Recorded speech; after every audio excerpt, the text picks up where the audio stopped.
Hello, Karen Bonafilio, Inner Realms, Outer Journeys, back again, and I'm so glad to see you. I have a special guest today, and I'm going to make sure I get this correctly. Don Rumer-Rivera. Did I say it right? You did Oh, indeed. let me tell you a little bit about Don, because he is very, very varied in his background. He started out as an attorney, but he's not an attorney anymore. He did years of that. And then he became an engineer. After that, he stepped away from being an engineer and he decided to do some metaphysical practices. He focused on tarot at a very young age. He is also, well, I'm skipping ahead. So he worked for the NSA, National Security Agency, and he was working as a contractor, building and maintaining the world's first computerized war simulation center. Are you kidding? Yeah, no, seriously. Yeah. Wow, that's kind of crazy. I have to ask you about that later. He eventually left all those careers behind and let his gift shine, which is what we all should do when we discover them. He's now blessed to read and guide people using his gifts.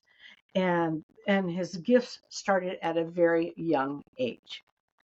So Dawn, I'm just going to let you start, and I'm just going to ask you questions as we go, and we'll have a nice little conversation because I know you have a book that you have written, and you're very interested in tarot, and you're also metaphysically, you're a medium and a psychic too. I'm a jack of all trades. What can I I say? know you are. An engineer, a lawyer. Oh my God. Talk about using both sides of your brain. Yeah. Or some people will think there is no brain, but I don't know. I haven't heard that. I'm telling you, no, yeah, well, thanks for having me on. I appreciate it very much. Oh And my thanks for giving gosh. me the opportunity to just chat with you. And a dear friend of ours, had an experience with you and she speaks very highly of you. So she's like, you have to meet this woman and have a conversation with her. So that you come highly recommended. Thank you. And I'm going to say who it is. It's Susan Grayson. And Yeah. we talk to each other every day. Yeah. Every day we call each other on the phone in the morning, usually 6 o'clock my time, 7 o'clock her time. Yeah, and usually she's up earlier than that because I'm getting my text earlier than that. Yep. We both get up around 4 o'clock. So Yeah, exactly. Well, we can go back to what you were saying to begin with, which is interesting. Is that is even though I do believe, strongly believe, that our gifts are everybody has the same. We all have the same ability to utilize our gifts. We have the same gifts. We may not have them at the same strengths, or we may not have the same way in which we receive when it comes to communication and so forth from the other side and from our spirit guides, our gatekeeper, our angels, and anything that is around us, the people who've passed over, we receive differently and we receive in different strengths and different ways. But I believe we all have the same gift. It's just, do we tap in or do we allow society to tell us, turn it off, leave it off because you're crazy if you do. And so that's kind of the starting point from anything that I do is when people come to me and says, I don't know if I don't know if I could. I said, no, you don't know if you can tap maybe, but you already have it. You're you given have, that gift. Okay. It's already there. And it's just this another sense. We have so many senses and our brain is, I mean, think about it. Science has only mapped so much of what our brain can do. Our brain can do so much more, but we don't utilize it all. And so, I think it's part of that same thing about the energy receptors and so forth, which I'll talk about, which is in my book to kind of but I get do go want to further down the interrupt road. for just a second. Mhm. You mentioned gatekeeper. Can you Yes. define what that is? Because we have not spoken about that on the channel. Okay, super. There is I guess a little bit of a divide in the metaphysical community, but generally speaking, this person very clearly has a relationship with someone whom I call my gatekeeper. And my gatekeeper, her name is Emily, by the way, and I have a great experience. I'll explain to that in a minute on how that came to be. But what a gatekeeper is a gatekeeper is the person whom controls your spiritual access. Okay, so they're like Oh, okay. like maybe a mother figure, in that sense. And so what happens is when you have a gatekeeper, the gatekeeper keeps the spirits from coming in willy nilly and surprising you and doing all these things that can maybe overwhelm you, or they can distract you, or they can pull you off of whatever you're doing. And so your gatekeeper listens to what you want them to say, do, and how you want them to react to other spirits, and then they follow through and do that for you. And in essence is that Emily, which is my gatekeeper, one of the things that she knows quickly and offhand is that when I go to bed at night, we Mm-hmm. have a ground rule with Emily. Emily, no spirits are allowed in my room. None, zero, zilch. I don't want visitations. I don't want whatever. And she knows not to do that. And it's interesting because up until I didn't realize I could do it, Yes. Mm-hmm. I couldn't sleep. I was having nights where I was just being bombarded with spirits and spirit energies and messages. And I'm like, I can't sleep. And then, I was talking to somebody and she's like, well, tell Emily, tell your gatekeeper. She said, tell your gatekeeper to have the spirits. I'm like, I can do that. And she's like, yeah, that's your relationship. And I'm thinking, Mm-hmm. I was so naive in that regard because I just felt like I owed it to them to flood in. And she's like, no, you owe it to yourself to be healthy. Yeah, you do. Yeah. So what the gatekeeper does is the gatekeeper keeps the spirits and the communications flowing, but they flow them when you want them or based on the priorities or however you set. And so at night I do not have spirits. Now there are times where I do allow it, and I'll tell Emily, can you and my spirit guides work together and go out and find me? Say I'm having an accounting issue. This is the one thing that a lot of us have. Say it's tax season. I'm having issues and I can't figure something out. I'll say, Mm-hmm. Emily, can you help me go find a CPA who maybe even wrote the book on this, who's crossed over, and bring them in for the night so I can meet with them in my subconscious and have this conversation and get over this hurdle. And then on those nights, oh, it's amazing. I'm telling you, it works well. And when on those nights, I brought the wall down only for my criteria, and then the spirit guides or Emily, whoever comes back and they bring somebody in. It may take a night or two before they come because again, we can't beck and call them. We can say, hey, could you, because again, we don't, it's again, that Hollywood image of, hey, you tell somebody to come in, you tell a spirit to come in, they'll come in. Not so much. Cause again, they are entities, they have things to do. So what happens is Emily brings them in, or Emily allows the spirit guides to bring them in that night into my room. And then we have this conversation. And sure enough, I wake up and I'm like, I've got the result. Yes. And boom, boom, boom, boom, and I've got it. And so I love that. So, Dawn, do we all have gatekeepers? You all do. Everybody does. Again, it's depends on whether you accept the concept or not. And again, it's the people who believe in spirit guides the same way. It's like you have them. Do you tap them? Do you use them? If you Mm-hmm. don't use them, that's okay. Your gatekeeper is the one entity, by the way, that is with you your life, your entire life from birth to death. They do not change. They're with you, signed, sealed, delivered. Your spirit guides, they come and they go. They come because Right. they serve Right. a function. If Yes. you are going through Yes. drama and you need somebody to handle a spirit guide to help you with this drama, that spirit Mhm. guide comes in for that drama. And then when their purpose is served, they go on. They have other things to do or whatever. If you are having somebody who need to fight, you need the grit, the determination, Mhm. they come in. So your spirit guides come and go as you need them, and they Mhm. will come back and repeat. Don't get me wrong; Yes. so they come in and out, but they're not with you for your entire life. Your gatekeeper, absolutely, from death to birth, birth to death. It's there. There. And that's different than your birth angels that make sure you stay here.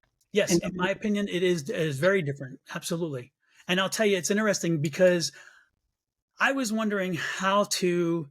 I wanted to know my name of my gatekeeper. It is not important. Maybe before I say anything, the name of your spirit guides and your gatekeepers are not important as long as you identify them, thank them. The thankfulness is more important than anything. Thank them when they've delivered. Thank them when they have come through for you, because thankfulness is super important. And we tend to forget it from time to time because we're so caught up in our moments. And so again, it's part of that mindfulness, giving thanks back to spirit. And so with Emily specifically, I created this. I have a YouTube channel called Sonoran Mystic Tarot, and I created these 3 different meditations. The 3 meditations are based on a meditation I created to help me learn to reach out and connect to my spirit guides and to connect to Emily. which is who I didn't know. I didn't know her name at the time, and also to the loved ones who've crossed over. And it's on the YouTube channel. If you guys go there, you can see it for free. And it's a guided meditation, 30 minutes long. It's really good. And so and you may have to do it a few times because again, the visualizations, it takes a while to get to the visualizations, get into it. So you do it 2 or 3 times over a period of a week, and don't be surprised if now you're getting it. So anyway, what happened is I have, when you do the meditation, I go to a safe space, and so I'm in the safe space. And I was having a dream. I was having a nice, wonderful dream. And all of a sudden, I was taken out of my dream and into my safe space. And I'm in a cabin. I have this very safe space. It's a cabin. And I look up and I'm like, wait a minute. I'm looking at the front wall of my cabin from the inside. And there are 2 doors and not one. I'm like, who changed my cabin? This is my space, right? I'm like, have you all, what's happening, right? And somebody hit a doorbell. And I'm like, wait a minute, there's no doorbell in my cabin. It's a rustic cabin, right? And so I'm really confused because I'm thinking, where am I? What is happening here? So I said, okay, I'm going to play along because they give me 2 doors. And I'm thinking, okay, I'm a game show kid from way back. So let me go to door 1. So I went. And I opened it and there's nobody there. So I go over to the main door, which is the original door of the cabin, right? Which is in the center. I open the door and I look out, and usually there's a porch and then there's a steps that go right down, but it wasn't this time. Instead, the steps went off to the side. And I'm like, again, who's messing with my cabin? And I look across the porch and there's this little church lady. I call her church lady because she's like she reminds me of my grandmother, or like the church lady on Saturday Night Live. She's very small and meek, and she has this little pillbox, hat, pill cup. And she's just like this. And she looks over and she goes, "Hi, I'm Emily. You've been asking for me." And I'm like, really?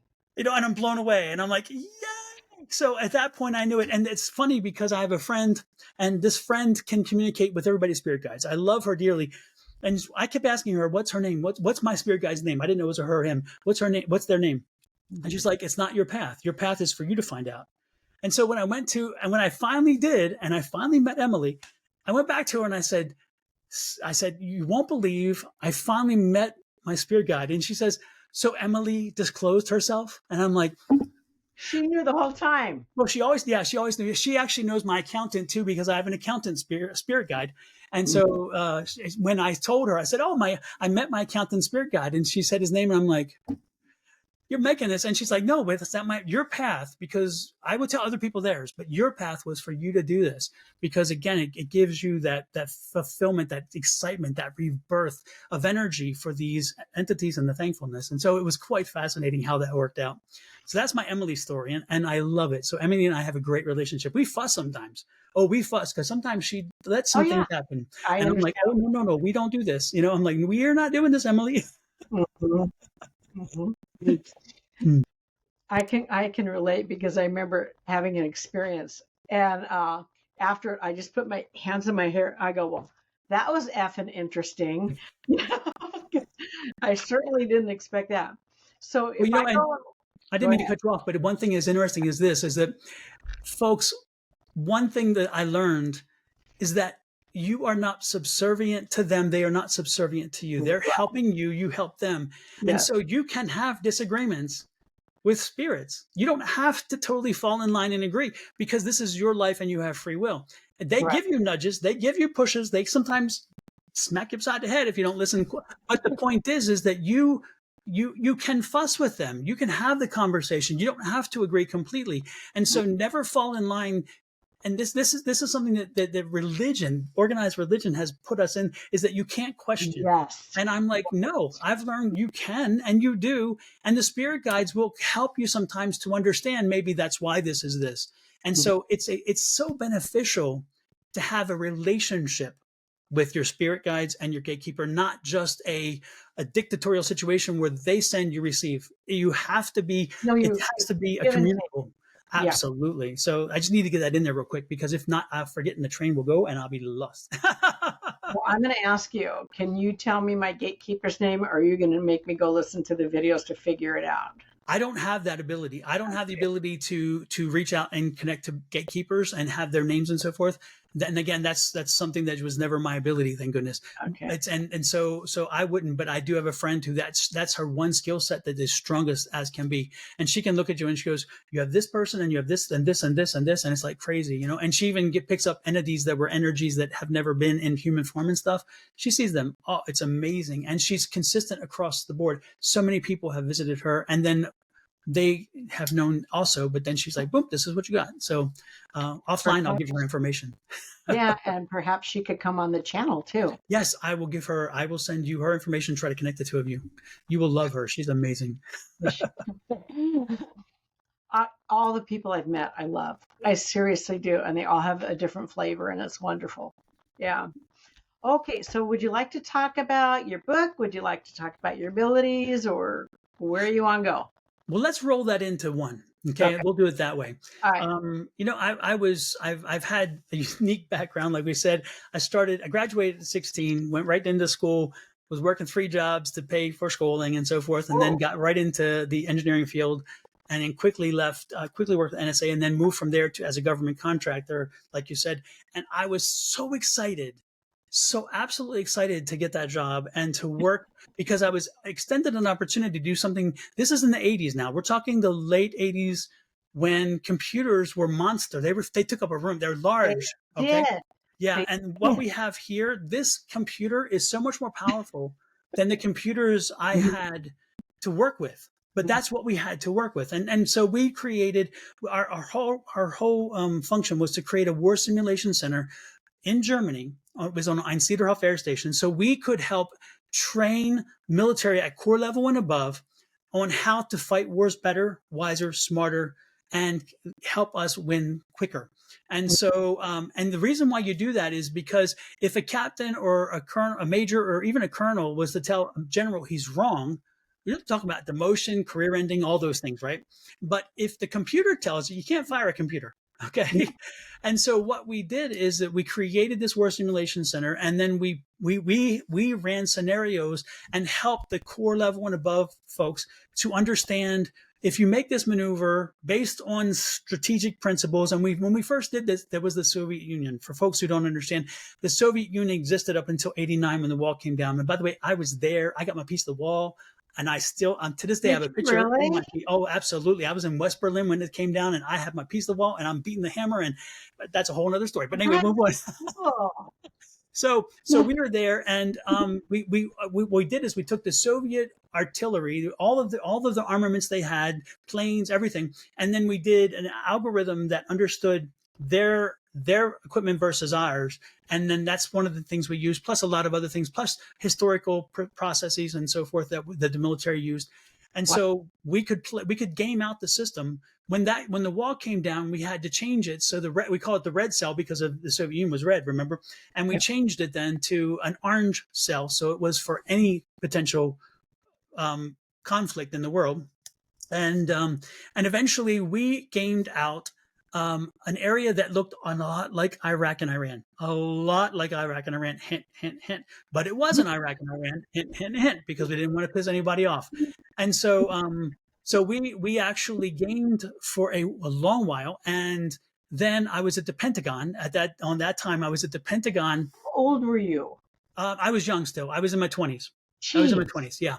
Yeah. And so I was somebody who was geographically blessed. I just happened to be sometimes in the right place, the right time. It was wonderful to have that wonderful opportunities that Mhm. fell in place, but it's because I was there. It wasn't so much because I was anything special. It was because I was the right person at the right place at the right Well, it time. was So supposed to happen. exactly, and it Yep. was part of my path. That's for sure. I do believe that. Yeah. So anyway, so I'm at the Pentagon. We're doing a world. We're remoting over in Japan. We're remoting in Korea. We're remoting in Amsterdam and in Turkey and in Greece. And so it's a worldwide gaming system, right? We're gaming, and it was a 6-week exercise. And so I walk in the very last day of the exercise, and the day before that we had met Colin Powell. He came in to see everything, and I thought, well, that's Jeez. interesting because I've not. And remember, he wasn't the 4-star that he was at the end, but he was a 4-star, but he wasn't the big guy at the time. And Mhm. so And I was like, oh my god, I was so impressed. Anyways, that's another story. But the point is so I walk in the very last day of exercise, and they said, you're gonna leave the equipment. You're done. And I'm like, did I get fired? What happened here? And they're like, no, no, no. Saddam just went into Iraq. I mean, into Kuwait. Saddam just went into Kuwait. And so I'm like, oh crap. And so I'm supposed to be upset, but I'm excited because I'm like, we're going to do the first true test of this war simulation center. Yeah. Absolutely. And we're going to see if everything we did, all the work, all of this information and technology, if Hmm. it pays off. Because again, you can understand, you can theorize as much as you want, but when you have a real world scenario, Hmm. and as you know, we 6 months later, because we regained this thing to the hilt, and so we knew with every, if they did this, we needed to do this. If they did this, and we knew every scenario, so we were able to react quickly. And if you remember, in that war, it was done in days. It was like poof, gone, because we were prepared and we did what we needed to do. Do they So do that nowadays I too? do not know. Yes, I think it still exists. I think the WPC, it's called WPC. I do believe it still exists. And I know that there's, yeah. And so what happened is that in engineering, you rise to the level of your incompetence. And I don't mean to insult engineers. Please don't take that the wrong way, but you know what I'm talking about. When you do very well, when you're good at engineering, and when you get something like that, then there is a bit of attrition, and then you rise up. Or if you don't rise up, then the people who might come in above you are folks who you don't want to work for, and Oh, therefore you can't continue to expand and grow your thing. And so I decided, okay, I get it. I better move into the management role, which I did, and I didn't like it. And I said, you know what? I'm drive. I again, I worked at Cedar Air Station, which is outside of Ramstein Air Base. It's a big air base in Germany. It's actually the biggest now, and it's American Air Base. So I'm working on Cedar Air Station. I was down in Vogelway, which is a army base, and I'm headed back after lunch. And I'm like, do I want to do this for 20 or 30 more years just to get a retirement check? Really, do I want this? And mhm. I turn, and the radio's on, and Reba McEntire Mm. comes on the radio, and it's her. This is in '92, I think it is, like early '92, and the song "Is There Life Out There" comes on the radio, and I'm listening, and I'm like, she's singing to me. She's Mhm. singing directly on this day, in this moment. She's singing to me, telling me, "Is there life out there?" It's not as though I'm unhappy, but I knew there's something more, Yes. and she set me in motion. And so that step took me from knowing that I was good at that, but understanding there was so much more for me. And within a few years, I was at Texas A&M University, enrolled, got a political science degree there, and eventually went out and became an attorney. So it's Reba McEntire's fault, folks, that I'm a Texas attorney. You can blame her. My gosh, that's Yes. crazy. Yeah, so that's kind of the, and so with all that, again, I was listening, I was Mhm. hearing the signs. I've always had it because my mom had the gift, and she didn't call it a gift because she's from the country. She's from West Virginia, and they don't use the word psychic and so forth. They just have, the knowing. You just have the knowing, you have the Knowing, gift. yes, and And knowing. so she just knew, and I saw many times in her life, and I had it too. And she never, my mom and dad never turned it off for me. They never said, don't do that. They Yeah, just said, good, good, go good. your way, do whatever, and it was wonderful. So thank goodness they gave me that freedom.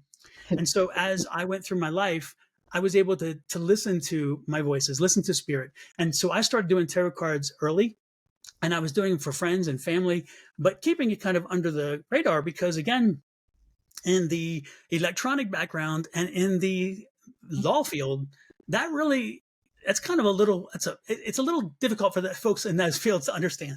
Yes, yes. Mhm. So I just kept it under wraps and so forth. And then eventually, when I finally decided, I'm going to do more of this and started going more, I'm thinking, I'm going to take that leap. And so I left the practice of law. I had a business that owned some real estate, and we had a large number of rental properties. And there I was free because I can do whatever I want, because who's going to Right. pass judgment? And usually I didn't worry about what people felt. But then again, I was, when I started my law firm, I had 5 people working for me. I had to keep these people fed, so it Beyond. was part of what I had to do. And but I kept embracing it. And so it's interesting, in my book, The Ultimate Power Within, Unleashing the Magic of Affirmations, is a book we'll talk about in a few minutes. In this book, in the intro, I talk about the Reba McEntire situation. So I Oh, do actually have her you? credit in there as well. I need to So get that. Yeah. So that anyway. So that's what kind of got me to Texas, to Houston, because I went from A&M, which is in Central Texas, to Houston, and then the law eventually went to the wayside, and then I developed and said, let me go all force into this, and so I have been walking into the metaphysical stuff heavy ever since, and I am loving it. I really feel like the shoulder, the weight's off the shoulder. You know what I mean? I think you're probably more fulfilled now, even though the Oh yeah. others might have been fun and challenging, but I think your path is more fulfilling to you. That's just my take on listening to you. Oh no, it is, it is, and I would never, and I don't look back on any of that and disparage it, because No, it all no. brought me to where I am, and I loved every Mhm. moment of it. Yeah. But it's like it was meant for me to have those stepping stones. And also, when I wrote this book, again, the book is about affirmations, by the way, and again, I'll get to it in a second. But when I wrote the book, as I Mhm. wrote the book, I wrote it as an engineer, so I did the research, and I found institutional research in the United States and elsewhere that supports that you can see that they intended to take, and it's called the ultimate power within unleashing the magic of affirmation. But anyway, they they, you can see that the initial study was meant to discourage or to disprove that affirmations work. And Oh, ultimately, when you read the results, you see that, oh, even there's a little surprise. When how they write it, you can see that they're surprised. Like again, there's neuroplasticity, which is again retraining the brain, right? Which again is something that's super important. If you believe an old dog cannot learn a new trick, you're wrong. Our brains are very elastic, and so that neuroplasticity allows us to retrain our brain and to think differently. And when it comes to affirmation specific, when we start using affirmations, and affirmations, by the way, let me go back one. Affirmations are positive present statements that as, you put as if, forward. I'm sorry. as if Yeah, like you've already attained that. exactly. In the presence of the success, exactly. Mhm. And when you make those statements over and over again, you shift your energy. First of all, you're again the neuroplasticity. You're telling your brain it is achievable. If I believe, I can achieve. You retrain that brain. You send that energy, and this is where the old affirmations were I am great. I am great. I say that's not what my affirmations are. My affirmations are we are more than that. We are better than that. We know more than now. We have energy. We are all energy. If Yes. you put if you put a voltmeter between these two fingers and these two fingers and you Mhm. read it, there's activity. When we die and you do the same thing, there's nothing. That energy, it cannot be destroyed. It cannot be created. It has to just change forms. And so where did it go? That is our spirit. That is our energy. And that's how my scientific mind aligns with what we're doing. And so when you get this much energy focused on something, you send out to the Wow. universe this energy. And as you send this universe, and you send this, I call it universal energy, or your auric field, you send that out, you are now impacting other people's energy, because when they come into your field, as you know, when you walk into a room, if it's a low energy room, you feel it. You're like, whoo. If it's a high energy room, you're like, oh yeah, Yeah, and it's here the we same thing. are. Absolutely. It's all about energy. And so when with affirmations, when you walk and when you send it out to the universe and you then touch somebody else and they connect to your energy, you raise their vibrational energy. They then are part of your team all of a sudden, because now their energy is supporting your desire, your want, your need, whatever you said. And so, like with an affirmation, when you say, I won the lottery and I won big, okay, or something like that. I mean, that's just a very basic statement. But the point is, it's like if you say I won the lottery and then you get $4, yeah, you won the lottery. I mean, you're pissed off you didn't get the lottery, right? But if you say I won the jackpot, I won the Mega Millions or something, and again, you're specific, but you put yourself in the successful moment, again, in the present successful moment, and a positive, personal, those kind of things. So the good part is that as you walk through this and Mhm. you send that energy out, as you tap that energy and other people feel it, the universe says, wait a minute, you got your stuff together over here. So I'm going to help you because you're easy. I can put you to bed quickly because you got your stuff together. And this person's messy because their energy, they don't even know what it is. They don't have, and they're going to need more attention. So you kind of get, in my opinion, you get priority because you're easy to set away, to deal with and move away because you're already focused on You're that. on You that. see? Yeah. Exactly. And so that's my thinking about how the energy works. And that energy is super important. So you have neuroplasticity, which helps us retrain the brain. We also know via the research that I put in the book that we are animals. And so what animals do is we are born with fight or flight, right? Fight or Yeah. flight. That's our thing. It's all about fear. And so think about this. Let me give you an example. If I were to say, Karen, can we talk? I've got a great Oh thing, God, right? I think I I'm in lean, trouble. no, but I leaned in, right? And so, but if Mhm. I say, and then if you say, hey, congratulations, you go, what? I Yeah. am excited, but look at what I just did. I pulled back You, because the fear. The oh, fear is the natural instinct that drove me back, even though my mind is a happy moment because my natural instinct is fear. And I got to figure out what do I do now? And so I got that space. When you lean in, you bring in that space. That's that happiness, that comfort, right? got it. And so we instinctively pull back. It is a natural instinct. And so what the book had, again, with retraining the brain, you retrain the brain to react in a positive way. So when you have a stimuli, whatever it may be, you then respond to it from a positive point of view. And it is hard to do initially because we can't help but worry. We can't help but wonder. We can't help but whatever. And we slowly, and as you retrain that brain, you do have it. And so, and my argument is this, always remember these two words. These words are synonymous, but it depends on how you see them. Is it an obstacle or an opportunity? It is Oh, both. It can be both. How do stellar. you receive it? If Hmm. you're fear and fight and flight, Hmm. it's an obstacle. But if you're positive, it's an opportunity. I'll give you an example. We're driving down the highway, doing well, got a kid in the back. All of a sudden, boom, tire blows out.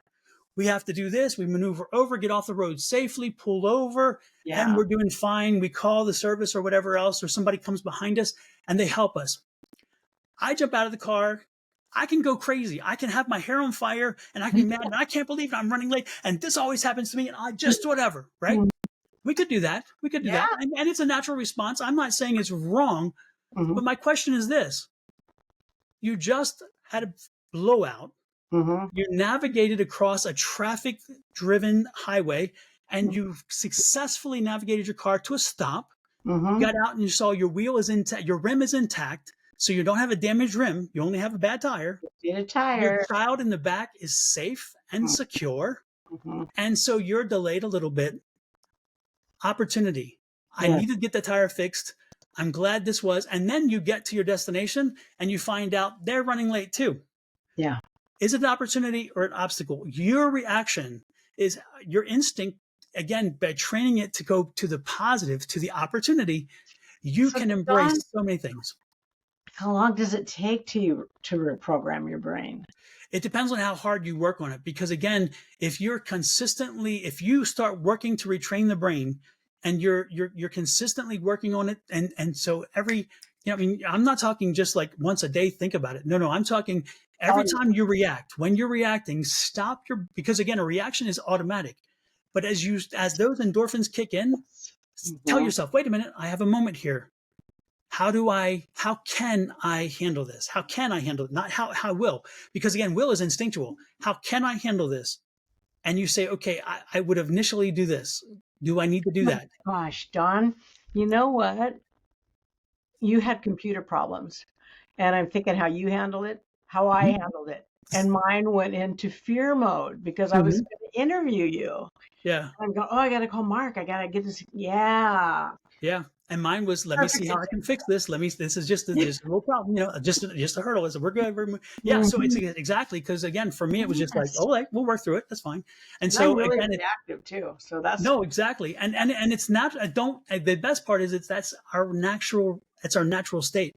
So the good part is when we are blessed to finally be aware, now you have the information. That's the good part. Once you have the information, you are blessed with the information now to help you learn to get beyond what our instinct is and then help us to grow to be that person where now we're reacting in a very positive way. And now don't get me wrong, I'm not saying don't be negative because Lord knows there is enough to be negative about, but you're being negative by choice, not by reaction. right. You see, Right. so you can logically go through a process and say, you know what, this is wrong, or I'm not happy with this. But Hmm. if you instinctively just go right to the, okay, I'm going to blow up the world, and then later on have to rethink and say, well, I could have handled that differently. That's what I'm saying. So again, I'm not saying it's Pollyanna pie in the sky. What I'm saying is when you deal with your mind and the reactions as you retrain it, don't be surprised if now you start seeing it in a very different way, and automatically you're coming at it from a good place, and a place of, I can use something from this to move forward. And again, it's the opportunity. Question for you. Yes. Do you do classes like on Zoom where people can tune in to this information and work on it? Have you explored that?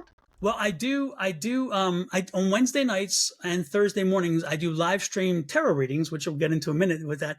And during those tarot readings, we have conversations about affirmations, because the Okay. book, again, The Ultimate Power Within, Unleashing the Magic of Affirmations, is coming up on its 1 year anniversary. March 31st of 2024, it was released, the #1 new bestseller on Amazon. And I'm an independent author, so that was like really a big thing for me. I was like, oh my That's gosh, I can't huge. believe this, Anyway, Congratulations. so yeah, thank you, and it was great. I also won the Impact Award for the book of the year for 2 different categories for this. So I took 2 different honors, and I just found out last week that my book is now in the Scottsdale Library. I'm in Scottsdale, Arizona, and my book is now part of the collection. I'm like, that Let's is get you in super cool. there. That's awesome. I'll tell you, and when we're done, I'll give you some advice on how to get that done. It was so cool. So anyway, but the so the book. What I do is I do the live streams on Wednesday nights and Thursday mornings. It's free tarot readings. We start at usually about 6-ish, very much ish, on Mountain Standard Time, and then about 8-ish a.m. on Thursday, about the same thing. And we have conversations about this, the other, and we do tarot readings for people who come in for free. It's all free. We don't charge. And then So, also on my YouTube channel, my YouTube, Facebook, Twitch, Twitter, and Twitch. also Instagram, I put a lot of stuff out there, and recordings and so forth to talk about this too. Okay. Um, okay, and we'll get those links anyway, so we can put Yeah. them on also.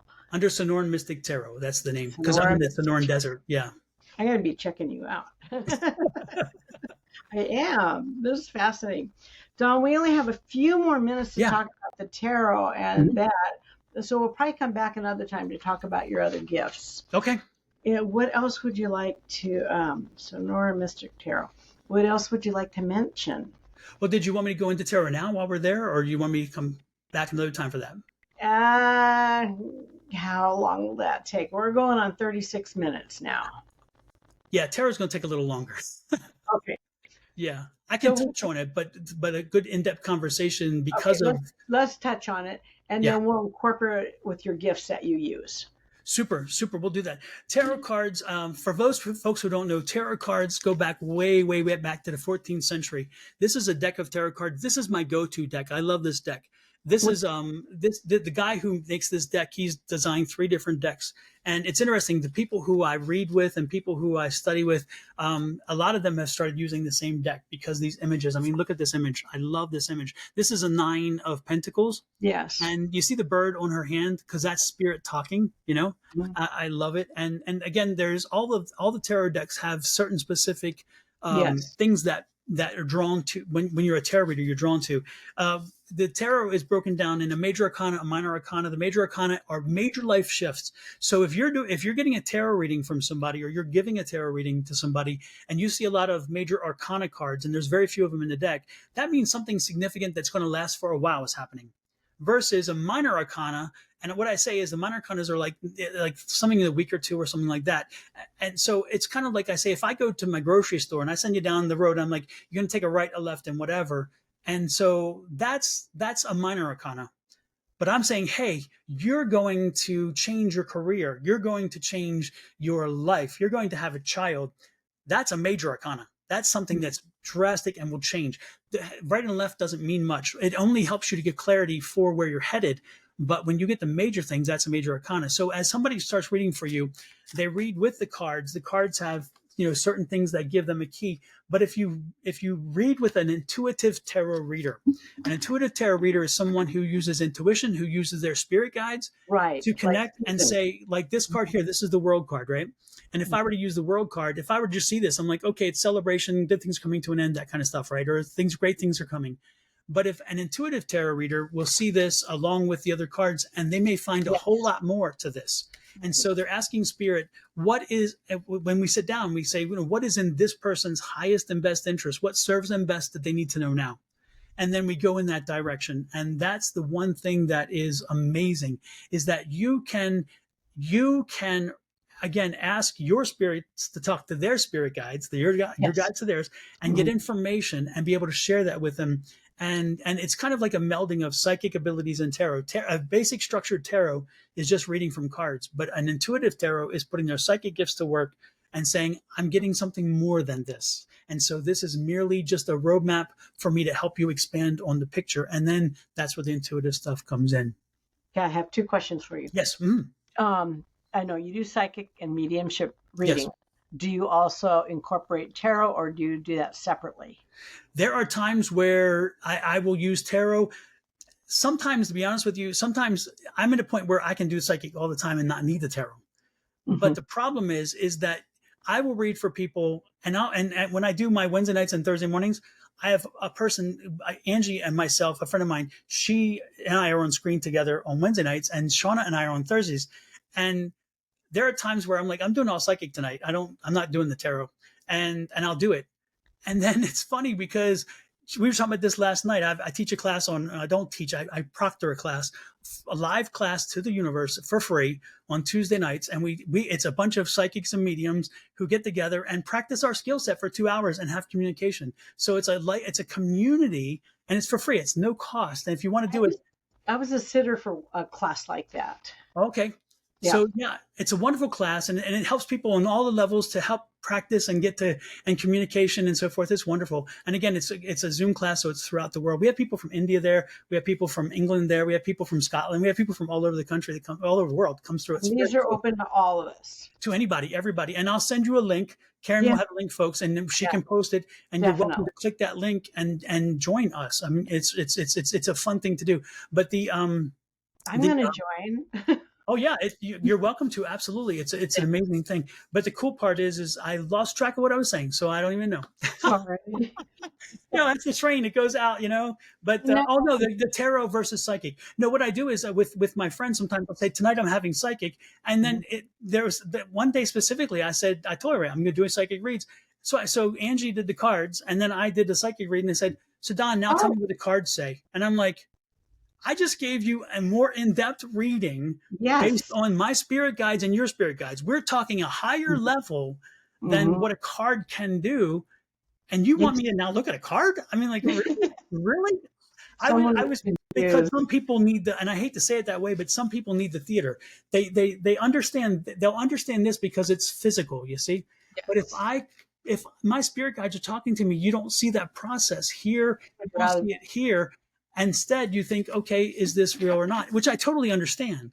But it's amazing how if you sit in front of me and I give you a reading and I'm telling you things that no one else would know but you, or a mediumship hit when somebody comes in, like I'll give you an example, like a woman who sits in front of me and I look up and I'm like, did you just recently lose a child? And she's like, yes, son, around 12, 13. The tears come down and you're like, how would I have ever known this? And I gave more information it can be because again, they can't see it. I can.